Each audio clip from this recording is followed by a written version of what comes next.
লাল ঘরে যাওয়ার জন্য রেডি হয়ে যান।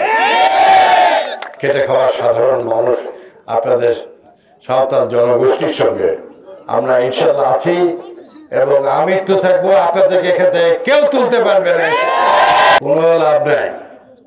নিরীহ মানুষ, এদের পাশে বাংলাদেশের মানুষ আমরা সবাই, শহীদ জিয়া কর্মীরা সবাই আছে। এরা হচ্ছে ভূমিদস্যু, এরা হচ্ছে জাতির শত্রু।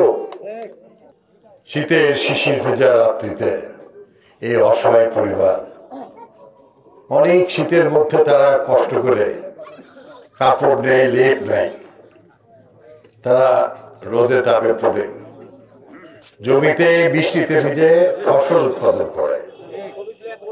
তারাই দীর্ঘদিন ধরে এই এলাকায় বসবাস করছে। হঠাৎ করে আমি শুনতে পাচ্ছি যে এই গরিব মানুষদেরকে উচ্ছেদ করে দিয়ে কেউ এটা দখল করতে চায়।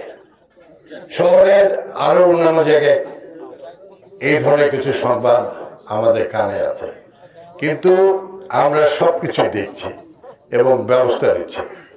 আমি আজকে আমার ভাইদের পক্ষ থেকে আমি বলতে চাই, ইনশাআল্লাহ শহীদ জিয়া সৈনিক, বেগম খালেদা জিয়া সৈনিক, তারেক জিয়া সৈনিকরা, আমরা খেটে খাওয়া সাধারণ মানুষ আপনাদের সাঁওতাল জনগোষ্ঠীর সঙ্গে আমরা ইনশাআল্লাহ আছি এবং আমি তো থাকবো। আপনাদেরকে এখান থেকে কেউ তুলতে পারবে না, কোনো ভয় নাই।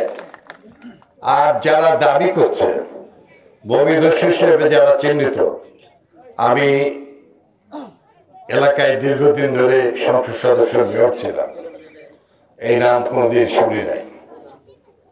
এই এলাকার যা কিছু রাস্তাঘাটের উন্নয়ন আমার সময়, তো এই যে রাস্তাঘাটগুলো করাতে জমির অনেক অগ্নিমূল্য হওয়াতে এখন এসে ভুয়া দলিল করে সব এগুলো করার চেষ্টা করতে। আমি এখান থেকে যাওয়ার পরেই ইনশাল্লাহ আমি বিভাগীয় প্রশাসন, আপনার যে ভূমি বিভাগ, বসুন্ধরা ডায়াপেন্ট এখন আরো উন্নত। এই হট এয়ার থ্রো টপশিট দ্রুত শোষণ করে সোনামণিকে দেয় কোমল অনুভূতি। এবং জেলা প্রশাসন, আপনার ভূমি বিভাগ, তাদেরকে দিয়ে আপনারা এই জায়গার গত কয়েক যুগ আগে মহান মুক্তিযুদ্ধে দেশ স্বাধীন হয়েছে, তার আগে থেকেও এবং এখন যারা এখানে বসবাস করে তারা জন্মসূত্রে এই জমির মালিক। আচ্ছা, আমার ধরেন 2 কাঠা জায়গা, কিন্তু দীর্ঘ 12 বছর 24 বছর ধরে তার ভিতর দিয়ে একটা 2 ফিটের রাস্তা, পায়ে হাঁটার রাস্তা দীর্ঘদিন ধরে চলছে। আমি ইচ্ছা করলেও ওইটা আমি বন্ধ করতে পারবো না। এটাকে বলে নাগরিক অধিকার, এটাকে ইংলিশে বলে হিউম্যান রাইটস, বাংলায় আছে মানবিক অধিকার। এটা ছাড়তেই হবে। তো সেই হিসাবে যারা ভুয়া দলিল করেছেন তারা রেডি হয়ে যান, এইটা দুর্নীতি দমন বিভাগের কাছে যাবে।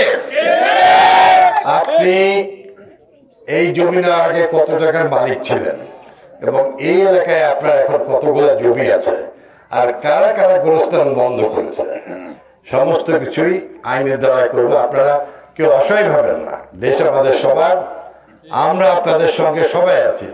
আমি আপনাদের ভাই, আমার নেতা এখানটায় সবগুলো আছে, আমাদের মহানগরীর নেতৃবৃন্দ আছে, থানার নেতৃবৃন্দ আছে, অঙ্গ সংগঠনের নেতৃবৃন্দ আছে এবং এই এলাকার সাধারণ সকল নেতৃবৃন্দ আছে। আমরা সবাই, গোটা রাজশাহীবাসী, সারা দেশ, বাংলাদেশ জাতীয়তাবাদী দল আপনাদের সঙ্গে আছে।